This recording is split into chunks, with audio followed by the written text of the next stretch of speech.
Ladies and gentlemen, it is official. Cyril Ramaphosa has basically given up on being the president, given up on the ANC, and most importantly, has given up on South Africa. And I know what you're going to say. You're going to say, Ramon, the guy tried to resign last year and did not. So if he fought so hard to not resign, why on earth is he giving up right now? He could have just resigned and that would have been the end of it.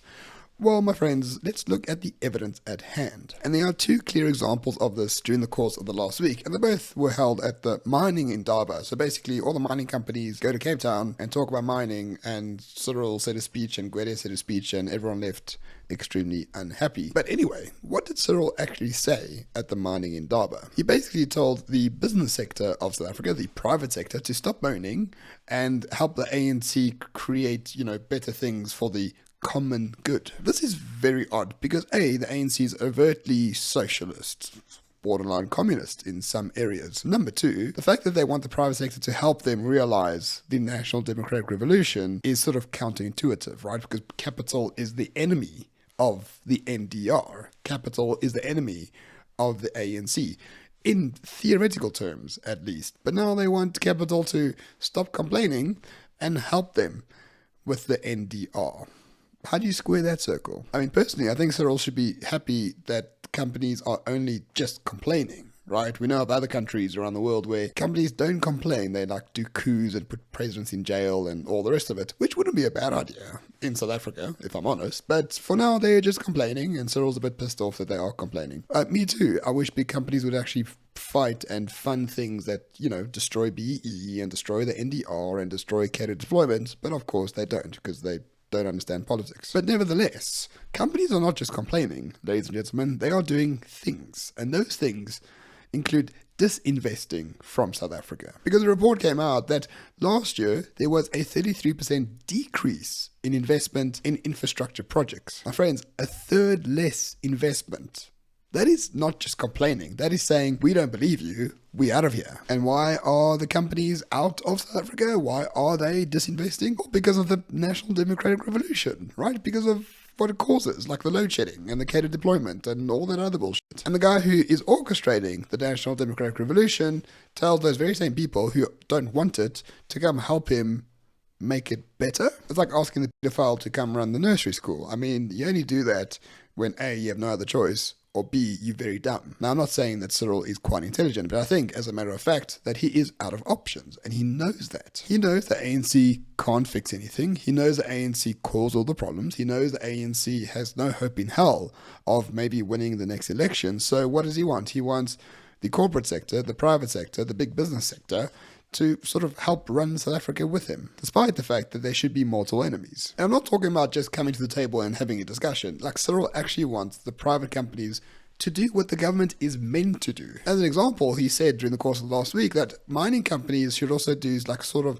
social welfare upliftment programs for communities where mines are based. Now, I'm sorry, why on earth are we paying taxes then? The government is supposed to uplift communities. The government is supposed to provide services. The government is supposed to do all of these things. But Cyril says, no, the mining companies must do it now. Basically saying private companies need to do the government's work, which is, once again, more evidence to suggest that Cyril knows that he can't do it. Like, he's too dumb, his party's too stupid, they're too full of commies, or whatever the case might be.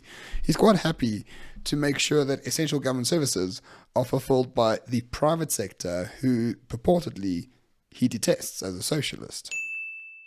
That's right, we have created a brand new insurance brokerage called, funny enough, Morning Shot Insurance Brokers. So if you're interested in saving money on insurance, number one, but most importantly, having a Zoom with me and my wonderful face, why not send me your insurance schedule to ramon@morningshot.co.za. Let's chat. Maybe we can help each other save money and deliver superior service, because that's what we're all about here at Morning Shot. So funny enough, all that catered deployment and BE and all the, enriching of cadres around the ANC has all led to less service delivery, less capabilities to solve problems, and arguably gives the private sector a stronger stance in terms of being able to solve the problems the government has created in the first place, knowing full well that the government is the one that caused the problems with catered deployment and BE. And I think the reason why Cyril wants the private sector to help him so much is based on the fact that the notion of a tax revolt is becoming a bit more popular than ever before, which, with good reason, because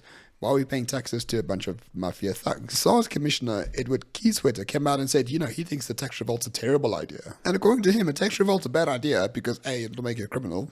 Right, as if that stopped anyone in South Africa. But B, most importantly for him, he says a tax revolt will hurt the most poor and destitute people in the country. Those 29 million people on social grants. And I say, well, that's the best fucking reason to have a tax revolt. But beside that point, the fact that the Commissioner of SARS would even come out to say a tax revolt's a bad idea basically just says it's on his mind. Like he's really worried that such a thing might happen. And then after that, he basically called for regime change because he says, we get the government that we vote for, guys. If you vote differently, you'll have a different government. Now, I know that's not regime change in the traditional sense, but for the ANC, anything that says don't vote for the ANC is regime change. So for a civil servant of his caliber to say that gives you quite a few indications that maybe not all is well in the state of South Africa. And that's why I think Cyril is so obsessed with having the private sector come in and fix the that he broke, because he knows if it doesn't get fixed, they'll probably lose the next election. But most importantly, taxes will be seen as illegitimate. I'm sure the big corporate players are hopefully